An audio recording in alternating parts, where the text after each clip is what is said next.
Bonjour, nous allons étudier ensemble la quatrième sikha sur la paracha des Dvarim dans le Chelek Yutet de l'Écouter Sichot.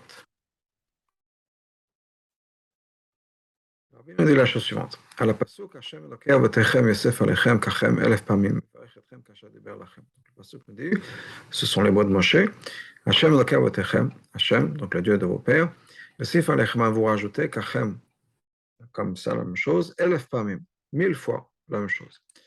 Et Varech Etchem, il va vous bénir, Kasher Diber Lachem, comme il vous a dit. Donc sur ce passage, Kitab et Midrash, marqué dans le Midrash. Amolo Israël, Hachem, le peuple juif, pardon, a dit à Moshe. Rabbeinu Moshe, Moshe Rabbeinu, Akadosh Baruch Hu lo natan kitzva li bechoteinu. Hachem nous a pas donné, n'a pas mis de limite à nos brachot. V'ata amarta elef pamim, toi tu as dit 1000 fois.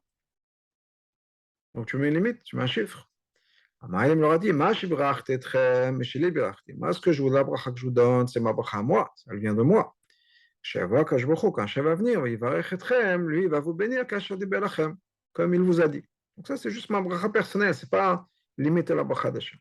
Et la bracha d'Hachem, bracha shana kitzvah, c'est une bracha qui n'a pas de limite. Donc il y a deux bénédictions. Il y a la bénédiction qu'Hachem donne au peuple juif, qui est une bénédiction infinie, illimitée. Et Moshe Rabbeinu nous dit, moi, je vous donne ma bracha à moi, personnelle, qui est une bracha qui est 1000 fois. On connaît la question sur ça. Qu'Hachem leur a donné une bracha qui est sans limite. Qu'est-ce que Moshe rajoute dans sa bracha Yosif elef pamim, qui vous bénisse 1000 fois plus. C'est une bracha qui est inclue déjà dans la bracha d'Hachem et qui est battelle par rapport à la bracha d'Hachem, qui n'a aucun sens, qui n'a aucune valeur, si on peut dire. Mais quand chacun la plus forte raison qu'à mais on dit qu'il y a un principe qui nous dit que dans deux sens, ça inclut 100. Si Hachem vous donne une bracha qui est à l'infini, alors ça inclut plus que 1000 fois. Ça inclut 1000 fois, ça inclut 1 million de fois, ça inclut 1 milliard de fois. Donc quel est le sens? Qu'est-ce que Moshe Rabbeinu rajoute par rapport à la bracha d'Hachem, qui est une bracha infinie, en disant, moi je vous donne une bracha qui est 1000 fois. Alors que de l'autre côté, c'est une bracha qui est infinie.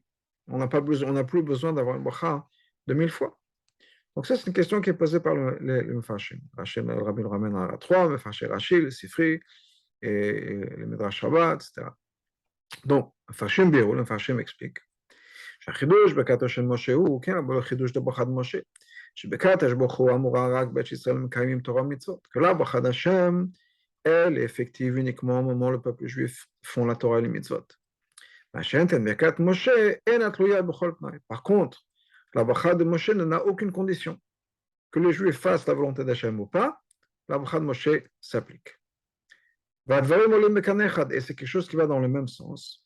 Sur ce qui est marqué dans la Gemara, sur le pasuk, Vayam Ispar Bnei Israël, ça s'appelle que le chiffre du peuple juif, la quantité, le nombre du peuple juif sera quelque chose qui sera quelque chose qui ne pourra ni être mesuré ni être compté. Et la Gemara pose la question, comment se dire, voilà, le chiffre du peuple juif, c'est un chiffre qui ne sera pas mesurable. On nous dit, là, c'est quand le peuple juif font la volonté d'Hachem. Et ça, c'est quand le peuple juif ne fait pas la volonté d'Hachem. C'est-à-dire, une bracha avec une limite qui est mispar bnei Israël, un chiffre. C'est une bracha qui est là, même si le peuple juif ne fait pas la volonté d'Hachem. Par contre, la bracha d'Hachem chez Bli Kitzva, mais la bracha d'Hachem qui est infinie, limitée, lo isaper, qu'on ne peut pas compter, comme ça, c'est uniquement au moment où le peuple juif fait la volonté d'Hachem. Donc c'est ce que le Mefarshim explique, que quand la bracha de Moshe est là, quoi qu'il arrive, la bracha d'Hachem, qui est une bracha infinie, c'est uniquement quand on fait la volonté d'Hachem. Ou d'une autre manière, la bracha de Moshe, c'est de nos jours. La bracha d'Hachem, ce sera à l'époque de Mashiach. Ça correspond à ce qui est marqué dans le Midrash. Quand dans ce monde-là, il y a un chiffre, comme le pasuk dit, Vayam Ispar Bnei Israël. À l'époque de Mashiach, Bnei Israël, Kechol Hayam Shalom Lo Imad V'Lo Yisaper, à ce moment-là, le chiffre, le nombre du peuple juif sera un nombre qui sera illimité, impossible de compter. Donc, c'est dans d'autres mots, mais plus ou moins dans la même idée, que c'est deux époques. Soit aux deux moments, soit on fait la volonté d'Hachem, soit on ne fait pas la volonté d'Hachem, ou bien soit de nos jours, à l'époque de Mashiach. C'est ce que donc, le Mefarshim nous explique.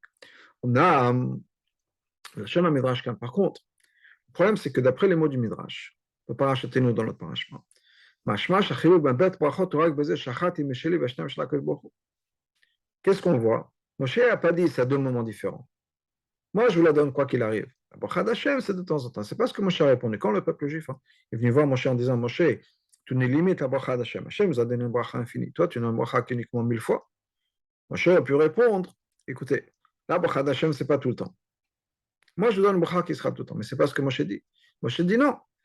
Ça, c'est ma bracha. Et après, à part ça, vous avez la bracha d'Hachem. Mais c'est au même moment, c'est pas de temps en temps ou un moment particulier, une madra particulière. Non, il y a les deux, mais moi je vous redonne ma bracha à moi, et la bracha d'Hachem. C'est-à-dire que même au moment où il y a la bracha d'Hachem, qui est une bracha infinie, malgré tout, Moshe a dit, il y a la bracha d'Hachem, pas de souci, il y a le machinifal et bekato chez Moshe chez la kitzvah. Et moi, je vous donne ma bracha à moi. Et apparemment, la bracha de Moshe, qui est une bracha qui est limitée, puisqu'elle est uniquement 1000 fois, elle a quand même sa place. Donc, on revient à la question du rabbi. Comment on peut avoir une bracha? Quelle est la valeur d'une bracha qui est 1000 fois par une bracha qui est l'infini? Et terrain, mais plus que ça. Quel bracha m'estima pirusha shikan? On est obligé de dire que c'est pas juste le mot du Midrash, mais c'est ce que Rashi nous dit ici. Chez Viloshon Midrash, Kol Tesefet Biurzi, il a amené le mot du Midrash, sans rajouter quoi que ce soit, sans limiter de manière quelconque. C'est-à-dire que ce Midrash-là, c'est Pshuto Shemikra, qu'effectivement, le peuple juif, en disant, est venu voir Moshe, en disant, on ne comprend pas, pourquoi tu nous limites à bracha? Il a dit non. Il va vous donner ce qu'il vous a dit. Ça, c'est juste ma bracha. Donc, ça correspond effectivement au pshat des psukim. Que le chiffre du peuple juif sera un chiffre qui ne pourra pas être compté. On n'a pas l'impression du pasuk que c'est deux périodes différentes. Et là, le chiffre du peuple juif, non du peuple juif, ce sera en même temps qu'il y aura un chiffre qui sera impossible de compter.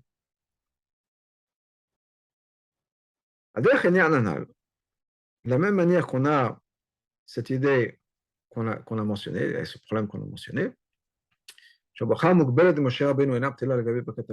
la bracha qui est limitée, la bracha de Moshe qui est limitée, n'est pas bâtelle, n'est pas annulée, ou n'est pas superflue, si on peut dire, par rapport à une bracha d'Hachem, qui est une bracha illimitée. On trouve aussi la même chose dans la bracha. Hachem, que quoi? Yosif Alechem, Hachem va vous rajouter. Goufa, même ces mots-là, comme c'est marqué dans le Midrash, Yosif Alechem Kachem, il va vous rajouter encore plus.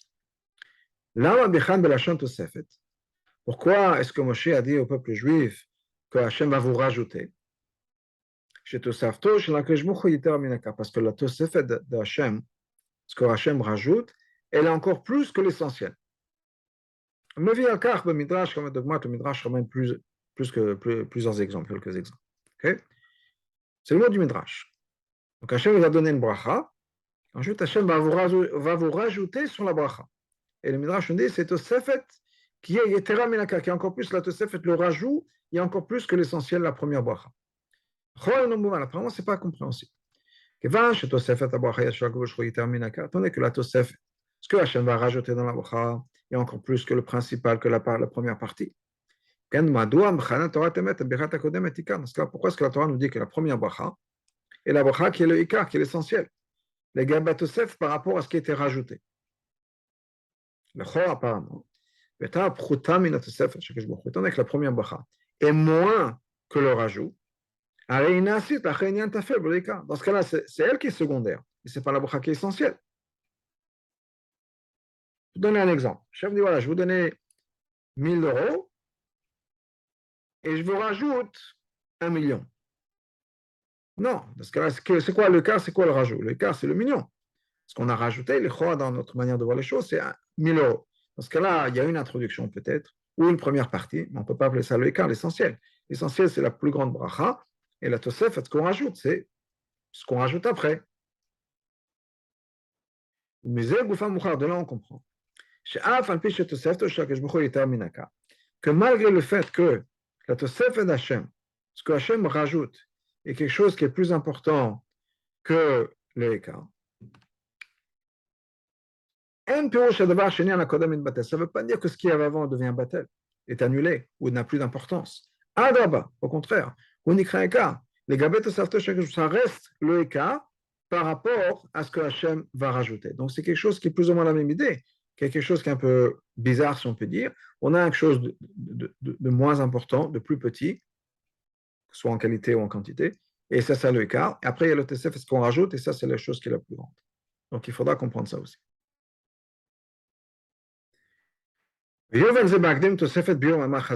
Donc, pour comprendre ça, quelle est la valeur de ces brachot qui sont limitées par rapport aux brachot infinis? Revenons à ce mahama qu'on a mentionné avant sur le Chazal. Il est kad, lo imad velo yisaper, bisman shisel otzin l'otzino shel makom. Il a dit que quand il y a un mahama Chazal sur le pasuk, vaya mispar ben Israël asher lo imad velo yisaper, que le chiffre du non-nombre du peuple juif, ce sera que chol hayam, comme le sable, asher lo imad velo yisaper, qui sera impossible de compter. Et la Gemara nous dit quoi? Bisman, que le mispar, le chiffre, et au moment où le peuple juif ne fait pas la volonté de l'Hachem.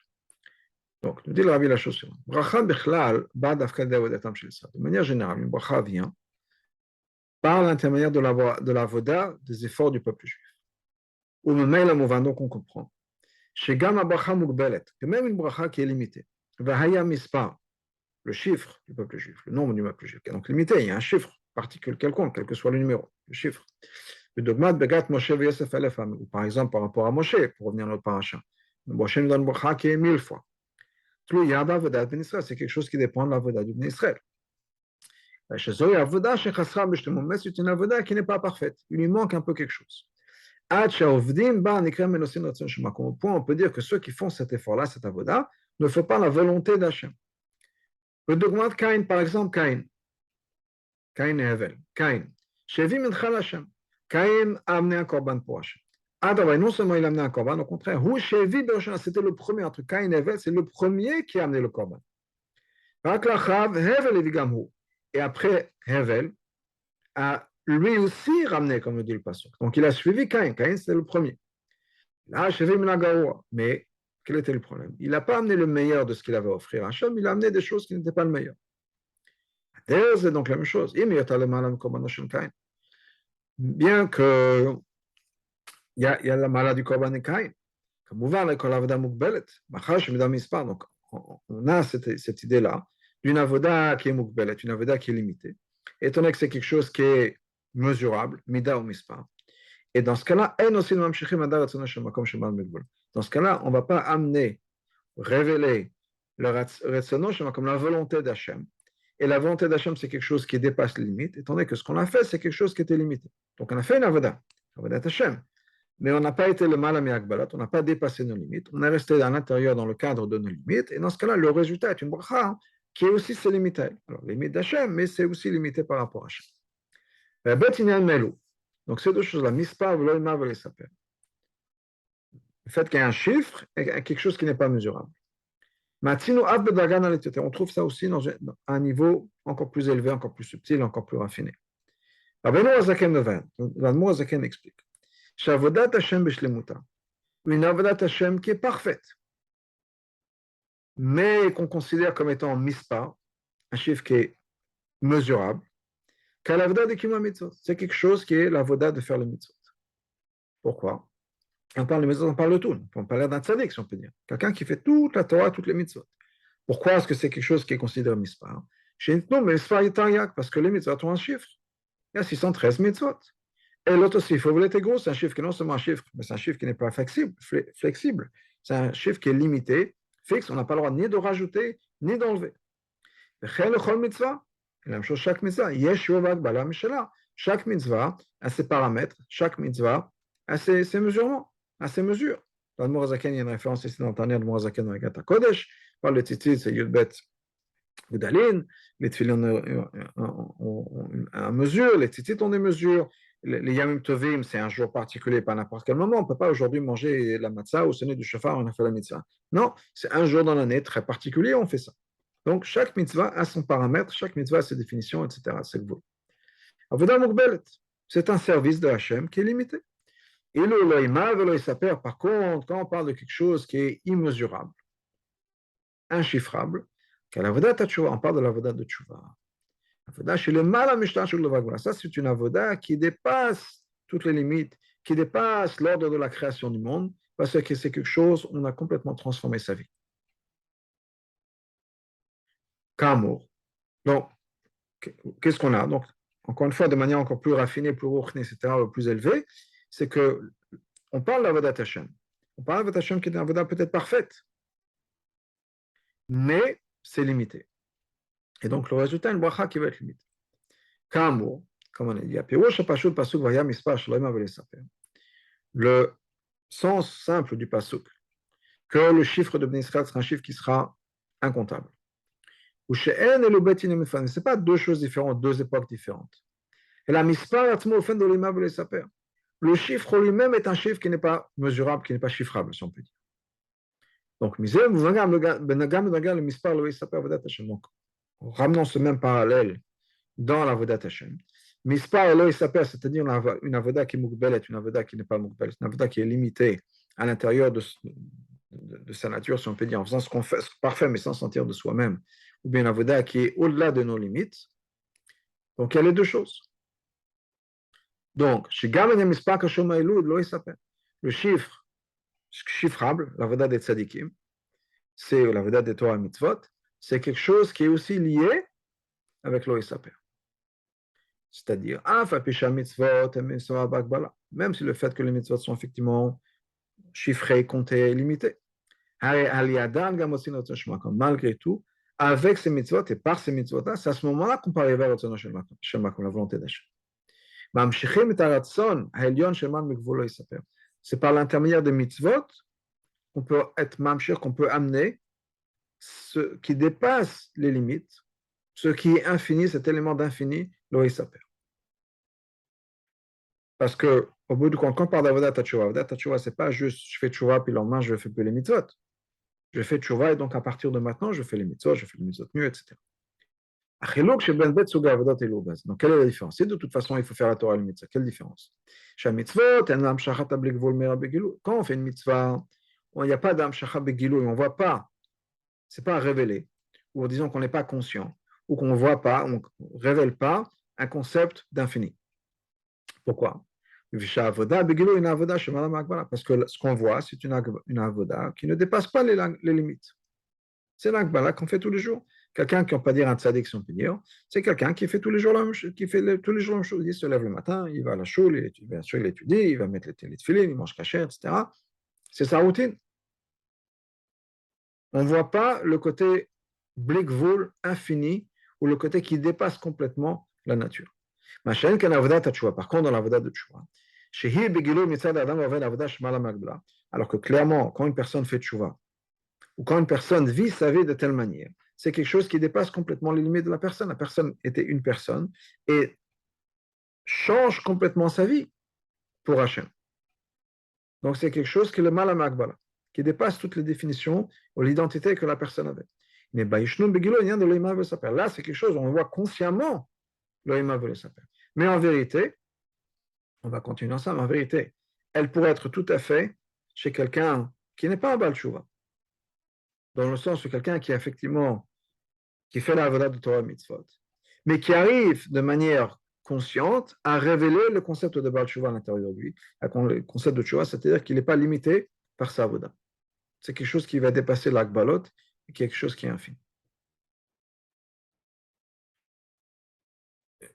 On va continuer encore un petit peu. Je vais vous raconter une histoire que j'ai racontée plusieurs fois, mais pour moi, c'est l'exemple, si on peut dire, qui exemplifie cette idée-là. Rabbi Obazé, voilà l'explication. Les mitzvot, ce sont la volonté d'Hachem. De la même manière qu'Hachem est infini, sa volonté aussi infinie.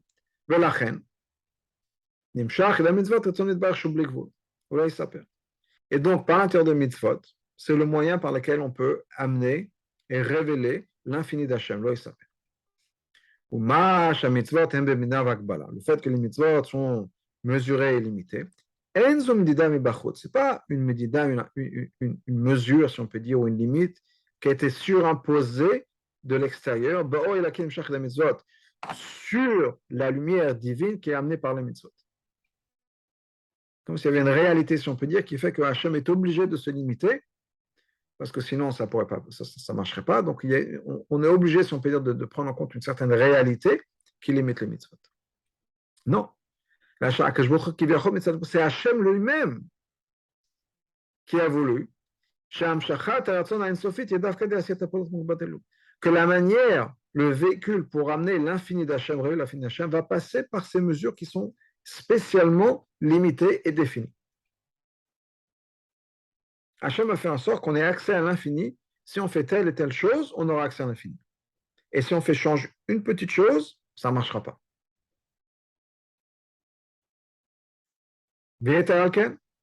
Encore plus que ça. Cette amshacha va se faire, mais que ce soit cette action qui va faire en sorte qu'on puisse recevoir l'infini du Gilou. Étant donné que ce n'est pas une mesure qui était imposée de l'extérieur, la chaîne le Hachem qui s'est limité lui-même. La Shona Chassidut, dans le mot la Chassidut, Medida Vakbalat, c'est quelque chose qui vient d'Hachem lui-même. Hachem a décidé que la manière d'atteindre l'infini, c'est en faisant exactement comme ci, comme ça. Et bien, mettre Enzo dans ce cas-là, ce n'est pas une limite. Puisque c'est Hachem qui l'a voulu, c'est Hachem qui l'a préparé comme ça. Okay?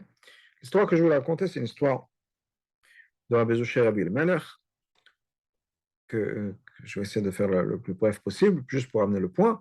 Rabbi Zoucher Rabbi Melech, pendant quelques années, faisait ce qu'on appelle une galoute, partir de village en village, etc. Et puis ils sont arrivés à un moment dans un village où l'agent de police du village les a pris pour des vagabonds et les a mis en prison. La prison dans les villages, une crène, c'était une pièce commune où il y avait tout le monde à l'intérieur. Donc Rabbi Zouché et Rabbi Elmer se trouvent le soir, la nuit, dans cette cellule. Et là-bas, il y avait, je sais pas, l'ivrogne du village, le voleur du village. Bon, ce genre de crime, si on peut dire, ou de criminel. Arrive le matin, Belmer se réveille et il veut prier. Il se rend compte qu'il y a un pot de chambre au milieu de la cellule. On ne peut pas prier. Et il est vraiment brisé de ça. Il dit, on va savoir quand ça va se faire. Donc il se tourne vers son frère, Rabbi Zouché, dit, Rabbi Zouché, qu'est-ce qui se passe? Zouché, regarde ce qui se passe. Rabbi Zouché dit, qu'est-ce qui se passe? Il dit, regarde, il y a un pot de chambre ici. On ne peut pas prier. Qui sait quand on va sortir? Est-ce que ce sera peut-être après Zman Kratchma, après Zman Tfila? Peut-être que ce sera après toute la journée. On ne pourra même pas prier plus tard, mettre Tfilin. Qui sait? Et il a dit, on ne va pas pouvoir prier, etc. Et Rabbi Zouché, qui lui a répondu, je ne te comprends pas. Le même Hachem qui a dit qu'il faut prier, nous a dit que dans ces circonstances-là, on ne prie pas. On fait la volonté d'Hachem en ne priant pas. Et non seulement ça, mais quelle est la dernière fois on n'a pas prié pour faire ce qu'Hachem nous demandait? Rabbi Meir a dit, c'est quoi, tu as raison. On a l'occasion de faire une mitzvah qu'on n'a jamais fait dans notre vie, qui est de ne pas prier pour faire la volonté d'Hachem. Et il était tellement content et heureux d'avoir pouvoir fait cette mitzvah-là, qu'il s'est mis à danser, lui, Rabbi Zouché, les autres les goïms dans la cellule, ils ont vu que c'est la fête. Et bon, on ne s'amuse pas souvent ici, mais tout le monde a commencé à danser et à chanter. Et de l'autre côté, le type l'agent de police, qui entend que c'est le balagan à l'intérieur de la prison, il ouvre la porte de la cellule, il attrape un type qui est en train de danser, il dit, qu'est-ce qui se passe? Qu'est-ce que vous avez pris? Il dit, je ne sais pas, un truc avec les juifs, le pot de chambre, aucune idée, mais bon, on a profité. Et donc il a dit, si c'est comme ça, j'enlève le pot de chambre, et voilà. Il a enlevé le pot de chambre, et donc maintenant ils étaient contents, ils ont pu pouvoir prier. Les Chagav ont dit que c'est leur simcha, la joie qu'ils ont eue qui a résolu le problème. Mais la raison pour laquelle je raconte cette histoire, c'est quoi? C'est que des fois, on a une agbala, on a une avodat Hashem qui pourrait être mukbelet, dans le sens où c'est comme ça qu'on fait avodat Hashem. On a l'impression que c'est figé, on a l'impression que c'est l'avodat Hashem, ça passe par la tefila. Si on ne fait pas la tefila, ça peut être avodat Hashem. Ce que Rabbi Zoucher a dit à son frère, c'est beaucoup plus profond que ça. Il y a une avoda qui est le mal à minakbalot. Et on peut faire la volonté d'Hachem de plusieurs manières. Et des fois, avodat Hashem, c'est de ne pas prier. Donc, ce n'est pas quelque chose qui est moukbal, dans le sens où on a l'impression que c'est comme ça. Notre judaïsme est vécu de telle et telle manière. C'est comme ça, on a pris l'habitude, ça fait 3000 ans qu'on vit comme ça. Et c'est comme ça. Des fois, il y a d'autres circonstances. Et les circonstances sont la volonté d'Hachem. Et dans cette situation, l'avodat Hashem peut s'exprimer de manière différente. Et pour moi, c'est ce que ça représente un peu cette idée-là, qu'il y a une avoda qui est le mal à minakbala. Donc, pour revenir au texte de la Sikha, l'aïdar de l'autre côté. On a dit que donc Hachem, c'est Hachem qui s'est limité. C'est pas qu'Hachem dit, bon, il y a une réalité, il faut que je m'adapte à la réalité. Et donc, never, si on peut dire, malheureusement, misken, on ne fait pas les choses comme on devrait.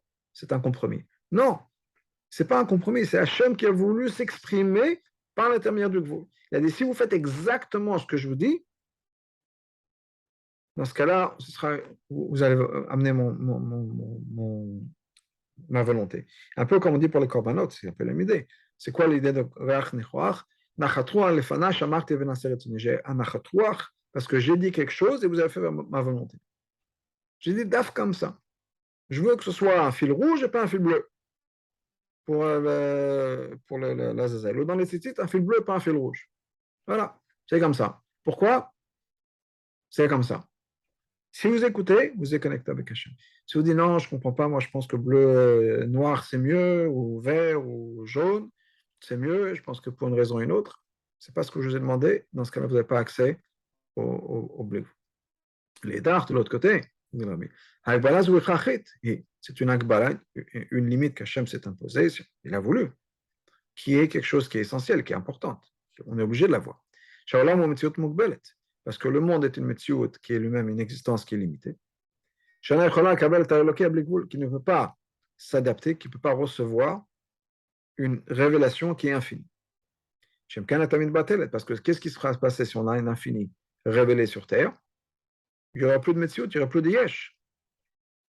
Mais étant donné que Hachem veut particulièrement qu'on fasse la avoda dans l'existence du monde, c'est-à-dire avec un yesh, c'est pour ça qu'on est obligé d'avoir des limites. Okay? Si on peut dire, la lumière du soleil. Des fois, on est ébloui par le soleil, on ne voit plus rien autour de nous. Imaginez si Hachem se révèle comme il pourrait se révéler. Tout d'un coup, on se rend compte que toute la méthode qu'on pense exister n'existe plus. Donc Hachem a voulu que se révèle Dafka dans une méthode qui est Yesh et une méthode Mukbelet. Et c'est comme ça qu'on a accès à l'infini, qu'on a accès avec Hachem. Mais c'est ça le sens du passage qui nous dit que le chiffre du peuple juif, le nombre du peuple juif sera un nombre qui sera incontable. Chez Mitzvah, et on a dit c'est quoi? C'est la voda de Torah Mitzvot. À Mitzvot, le chiffre, le compte, bien les akbalot, les limites des Mitzvot ne sont pas vraiment des vraies limites.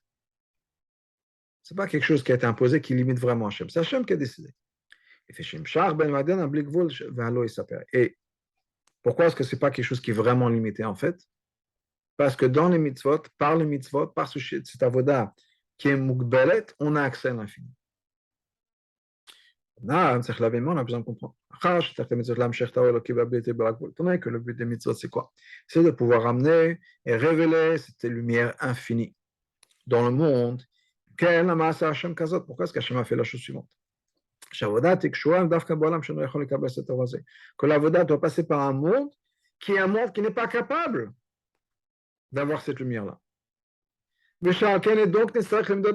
donc, Hachem a dû être obligé, si on peut dire, ou Hachem a créé, a mis en place des mitzvot qui sont limités,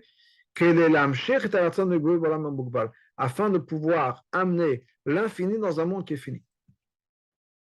Pourquoi Hachem a créé le problème, si on peut dire, ensuite il nous donne la solution? Créez pas de problème, il n'y a pas besoin d'avoir une solution. Hachem a créé un monde qui est fini, et donc il est obligé de faire en sorte que les mitzvot s'habillent dans le fini. Pourquoi? Voilà l'explication, ça c'est quelque chose qui est extraordinaire, la Chassidut nous l'explique. Le fait que les mitzvot sont descendus en bas, dans un monde qui est limité, et les mitzvot sont limités. C'est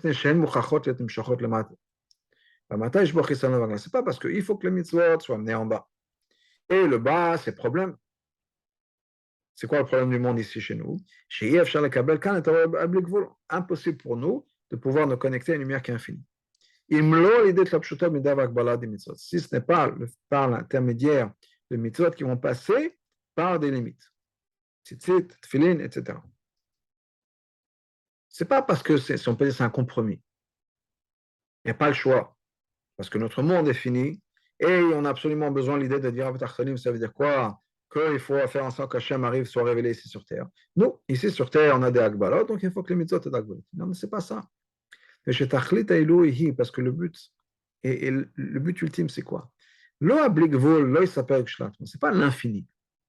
L'œil, ça perd par lui-même. C'est pas qu'on est mamshech l'infini ici. C'est pas ça. Et la chibour des gvoul bli gvoul. Le but de tout, c'est quoi? C'est que gvoul et bli gvoul, le fini et l'infini, ou bien mispar, goufa, le chiffre lui-même est allé bloïma, le chiffre devient infini, incontable. Dafka basé, bal et débitou, c'est comme ça qu'on arrive à révéler des choses encore plus profondes chez Hachem. L'essence même de Hachem, qui dépasse le côté fini, bien sûr, mais même le côté infini. C'est quelque chose qui est le créateur de l'infini, l'origine de l'infini. Et à ce niveau-là, même l'infini, si on peut dire, c'est quelque chose qui est fini parce que c'est limité à être infini.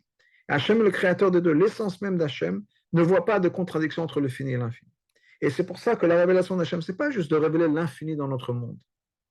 C'est encore plus fort que ça, plus profond que ça. C'est de révéler une madriga où il n'y a plus de fini d'infini. Le fini n'est plus une contradiction à l'infini. Et c'est quelque chose qui est encore plus profond, parce que dans le monde fini et infini, chacun a sa définition. Mais on arrive à quelque chose d'encore plus profond, une dimension où il n'y a plus de différence entre fini et infini. La reine est donc, qui est la reine à devoir, c'est possible. C'est uniquement par cette limite imposée, pas imposée, voulue par Hachem, c'est quelque chose qui a son origine dans Hatzmut, dans l'essence la plus profonde d'Hachem. Quand on parle de lumière, quand on parle de révélation, dans ça, qu'est-ce qui se passe? À partir du moment où Hachem est révélé, il y a deux sortes de révélations. Blikvoul, un gvoul. Une révélation infinie, une révélation finie. Un bet mais ce sont deux choses différentes, deux dynamiques différentes. Daf, quand on parle d'une limite qui s'était imposée par Hatzmut, on peut avoir ce lien, ce mariage, cette fusion de fini et d'infini. Ce qui ressemble à l'idée qu'on mentionne souvent, Makom Aaron Enominamida. L'endroit de l'arche dans le Kodesh HaKodashim n'avait pas de mesure. Le Makom Aaron, l'endroit où il y avait l'arche dans le Kodesh HaKodashim, est obligé, c'est obligatoire d'avoir des mesures dans la Torah. Le Aaron avait ses mesures, c'est la Torah nous donne. Amatem Achetziorko, 2 amot et demi de long, et la largeur, etc., la hauteur, et il fallait avoir ces dimensions. Et si on ne respectait pas les dimensions, il n'y aurait pas eu ce miracle. Mais en même moment, Makom Ze Enominamida, c'est un endroit qui n'était pas mesurable. Pour donner le contexte de ce dont on parle, la Gemara nous dit que dans le Kodesh, dans le Beth Amikdash, la pièce où il y avait l'Aaron, c'est une pièce qui avait 20 amot. Okay? Donc il y a 20 amot. Si l'Aaron était au milieu, si on mesurait, et donc c'était 2 amot et demi, donc si on mesurait d'un mur à un côté du Aaron, ensuite on saute le Aaron, 2 amot et demi, et on mesure de l'autre côté du Aaron jusqu'à l'autre mur, on devrait trouver 20 amot moins 2 amot et demi, soit 17 et demi amot. Jusqu'au milieu, il y avait 2 amot et demi. Et malgré tout, il y avait un miracle qui se passait, que si on mesurait d'un mur à un côté du Aaron, et on saute le Aaron, et on reprend à mesurer de l'autre côté du Aaron jusqu'au mur, on retrouvait 20. Ce qui voudrait dire que la pièce est 22 et demi, puisqu'il y a 20 qu'on mesurait et 2 et demi de Aaron. Mais non, la pièce n'était que de 20. Donc il y avait un miracle qui se passait, que le Aaron ne prenait aucun espace. Mais le Aaron ne prenait aucun espace uniquement parce qu'il était créé avec ses dimensions très spécifiques et très particulières. Si le peuple juif a décidé que le Aaron devait être d'autres mesures, il n'y aurait pas eu ce miracle. Donc là, il y a eu effectivement cette fusion, ce mariage du fini et de l'infini qui vont ensemble. Il n'y a plus de contradiction. Ce n'est pas l'un ou l'autre. Ce n'est pas qu'on ramène l'infini dans notre monde. Mais il n'y a plus de contradiction entre le fini et l'infini. Revenons maintenant à la bracha qu'on a chez nous. Et c'est pour ça que la bracha de Moshe n'est pas batel. Même après le fait qu'Hachem donne une bracha au peuple juif, qui est une bracha qui n'a pas de limite, une bracha infinie. Parce que le but de ce que Hachem voulait dans la création du monde, c'est pas qu'il n'y ait plus de limite. Au contraire, qu'on puisse avoir le lien, cette fusion de fini et d'infini, d'avoir les deux à la fois.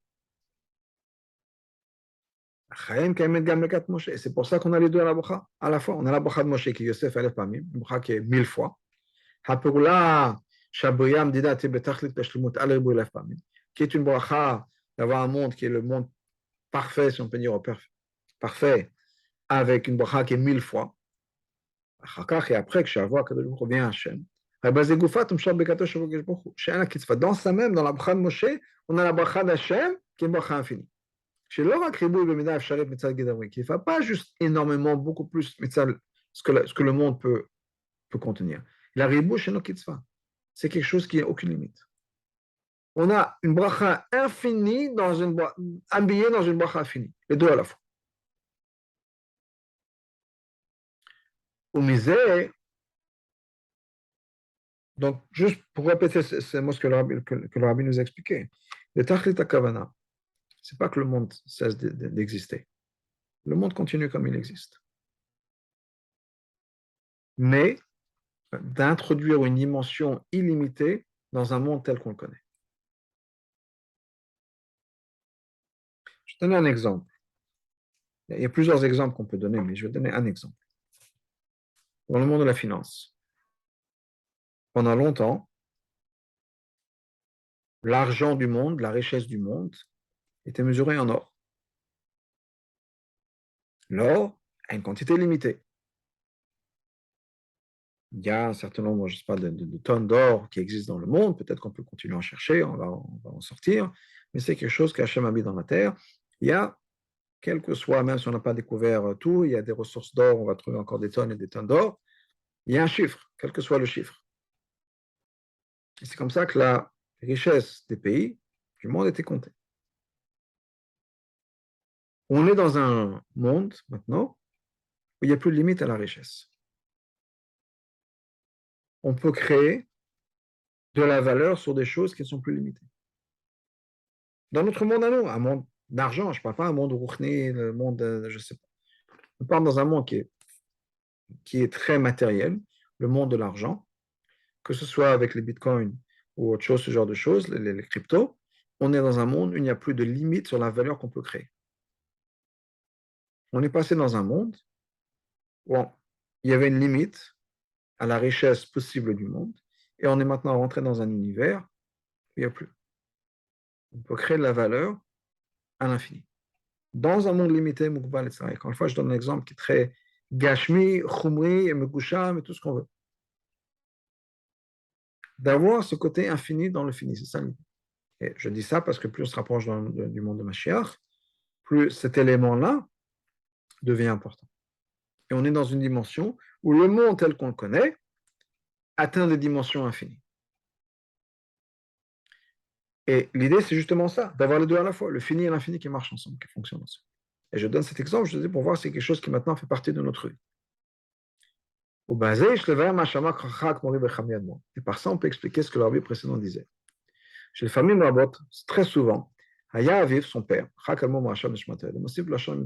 père Rabbi Rachab, rajoutait un mot par rapport à ce qui est marqué dans le Midrash. On a une phrase dans le Midrash, Hachem a voulu avoir une habitation dans les mondes les plus bas.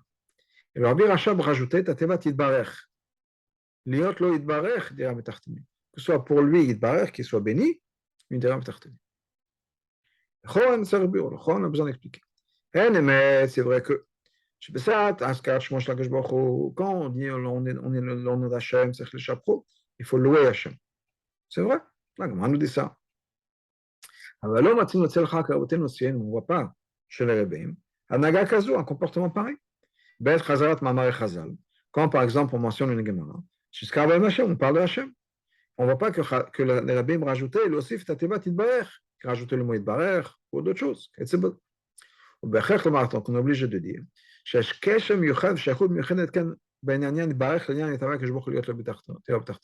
y a un lien particulier entre le mot Yidbarech et cette idée, ce mamachazan particulier que Hachem voulut avoir une habitation dans les mondes ici-bas. Justement, Rabbi Obosé, voilà l'explication. Il y a des Dira B'Tartonim. L'idée de Dira B'Tartonim, Kolel Bet Aktsavot, ça inclut les deux opposés, les deux pôles. D'un côté, Dira, une maison. C'est une expression qui montre que ici, dans notre monde, puisque c'est dans on parle de Tartonim, on va y arriver, on amène l'essence même d'Hachem, l'essence qui est infinie. D'ailleurs, dire le matin, comme une habitation ici, chez nous. Chez Banim Saadam Mocholasputo, dans une habitation, la personne se trouve avec tout son essence. On ne joue pas un rôle, on est chez soi. Je suis chez moi, mon moi. Donc, la même chose qu'on parle d'Iram et Tartanim, on parle que Hachem soit toute l'essence d'Hachem, pas la révélation d'Hachem, oh, Blikvul, Anakvul, ça va être l'essence même d'Hachem. Hachem se retrouve à la maison lui-même, dans son entièreté. De l'autre côté, on parle de Tartanim. Tartanim, c'est quoi? Kalaolamazé, ce monde, à Tarton. J'ai un Tarton matin, un endroit où il n'y a pas plus bas que ça. Tachlet Akvul, c'est le monde le plus limité. Dira Beidbar de Chibur, Blikvul, et donc, quand on parle de Dira et Tartanim, ça veut dire que quoi? On a les deux. Blikvul et Gvul en même temps. L'infini se trouve mis dans une boîte. Comme une personne va se retrouver à la maison, on est limité par 4 murs et un toit. D'une certaine manière, Asmotamaout, Blikvul se retrouve limité, je veux dire pas 4 murs et un toit, mais par le monde. Comment est-ce que les Tartanim qui sont limités peuvent devenir l'habitation d'Hachem? À l'essence même d'Hachem qui n'est pas limitée. Mais en même temps, le monde va rester tel qu'il est. Impossible. On ne peut pas prendre une ampoule électrique et on lui met un courant de 10 000 watts et l'ampoule va rester. C'est impossible. Et la biobase explication est c'est exactement ce que le mot que Rabbi Rachab nous ramène, Yedbarer. Cette idée de dire Allo Yedbarer, qu'on puisse avoir l'essence même d'Hachem qui soit ici dans un monde limité, on pourra l'expliquer par l'idée du mot Yedbarer, c'est-à-dire le concept de bracha. Rabbi, on va l'explication. C'est quoi la différence entre une bracha et une tfila? Une bénédiction et une prière. Bracha, une bracha, le mot de bracha, c'est amshacha, c'est de faire revenir, de rabaisser, de ramener. Donc une bracha ne crée pas, ramène juste ce qui était dans la source. Machin qu'une tfila, par contre, une tfila de prière, ça crée une nouvelle volonté. Ça peut changer la volonté d'Hachem. Comme on dit, yehi ratson, que ce soit la volonté que ça n'était pas, et je demande yehi qu'il soit, que ça devienne ta volonté. Je crée quelque chose, quelque chose de nouveau.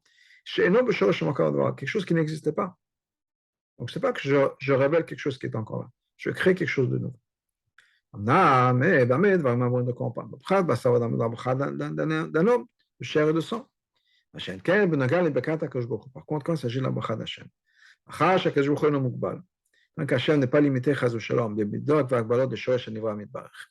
dans les limites de la source, de la racine de quelqu'un qui est créé, qui va être béni. La bracha d'Hachem aussi la malade de tefila. Hachem peut créer quelque chose de nouveau. Il n'est pas limité par ce qui existe. Dans ce cas-là, la bracha peut accomplir quelque chose de nouveau. Chez le mal, quelque chose de nouveau qui est au-dessus de la source de la création. C'est-à-dire, dans la bracha d'Hachem, il y a les deux opposés. D'un côté, elle est au-delà et au-dessus de la source du créé. Les malam au-delà de la source des mondes qui ont été créés. Et ça amène en bas du haut vers le bas. C'est-à-dire, Hachem est capable de faire en sorte qu'on amène une bracha qui est au-dessus de l'ordre de la création du monde, au-dessus de la création, et ça va venir vers une personne ou une créature, une création, dans le monde d'Ishtash. Hachem peut faire ça. C'est ça ce que Rabbi Rachab explique en disant Rabbi Rachab a rajouté ce mot Yidbarech. C'est-à-dire, cette capacité que le monde ici-bas puisse devenir la maison, le foyer de l'essence d'Hachem. On peut comprendre ça par le concept de la bracha d'Hachem. Après, qui va accomplir cette idée de Yidbarech,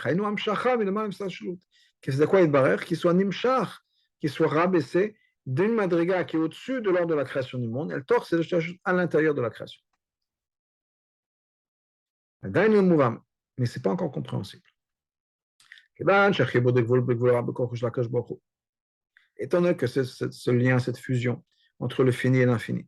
Et uniquement Hachem qui peut le faire. Akadosh Baruch Hu, et quand on parle d'Akadosh Baruch Hu, ça veut dire quoi? Kadosh, il est séparé, il est au-delà. Le Malim Shtemo au-delà des deux, au-delà de Blikvul même. Pourquoi est-ce que ça dépend de nous? D'une création? Étant donné que nous, on fait des choses qui sont limitées. Non, qu'est-ce qu'on peut rajouter? Quelles sont les conséquences qu'on peut mettre en place? Quelque chose de limité, on est limité. On n'a pas accès à l'infini. Donc pourquoi est-ce que Hachem a fait en sorte que ça vienne, se soit déclenché, si on peut dire, un processus qui soit déclenché, créé, mis en place par un être qui est fini et limité?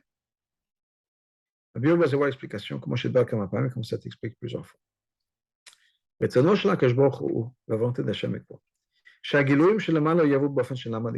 toutes les révélations qui viennent d'en haut ne viennent pas comme le pain de la honte, si on peut dire. C'est-à-dire que c'est quelque chose qu'on n'a pas gagné. Donc Hachem a fait en sorte que tout ce qu'on a à accomplir dans le monde, même des choses qui vont venir d'une madriga d'un niveau qui est au-delà de nos sources, de tout ce auquel on ne pourra jamais rêver atteindre. Malgré tout ça, tout ça, ça va dépendre de notre avoda. Donc, même si au bout du compte, cette idée de dira c'est quelque chose qui vient en haut, comme un cadeau, si on peut dire. On est quand même obligé de passer par quelque chose que des Chazal nous disent que pourquoi est-ce que quelqu'un donne un cadeau? Parce qu'on lui a fait un achatouach, on lui a fait plaisir. Donc il veut nous remercier avec un cadeau. Donc c'est quoi celui qui donne le cadeau? On lui a fait plaisir, donc il veut réciproquer, il nous donne un cadeau. C'est à ce moment-là qu'il nous va donner un cadeau. Quand on a fait quelque chose, c'est-à-dire que la première chose qu'on a besoin de faire, c'est quoi? Faire notre avoda de manière parfaite, la plus parfaite qu'on peut. Uniquement à ce moment-là, dans ce cas-là, Hachem va nous donner, pas comme une conséquence directe, si on peut dire, mais Hachem va nous donner ce cadeau, qui est une amshacha qui vient de quelque chose de beaucoup plus profond, beaucoup plus élevé que ceux auxquels nous avons accès. C'est aussi lié d'ailleurs à l'idée de Birkat Kohanim. Les Kohanim, ils font le bracha, le peuple juif est un bracha au peuple juif, en tant que messager d'Hachem. C'est une bracha qui est le mal à Mishtash, une bracha qui transcende et qui dépasse complètement l'ordre de la création. Apparemment, étant donné que la volonté d'Hachem, c'est de bénir le peuple juif, pourquoi est-ce que ça doit passer par les Kohanim? Que ce soit eux qui vont bénir le peuple juif par le pouvoir d'Hachem. Hachem lui-même peut donner la bracha, parce qu'il a besoin que ça passe par des êtres humains. Mais l'idée, comme on l'a dit plus haut. La volonté d'Hachem, c'est quoi? Que même ces brachot, même ces amshachot qui viennent d'un niveau qui dépasse l'ordre de la création, elles doivent venir par des efforts humains, par les tartes. Puis on va baser sur tout ça, on comprend. Même si la bracha d'Hachem, elle est dans nos mains, on a la bracha d'Hachem.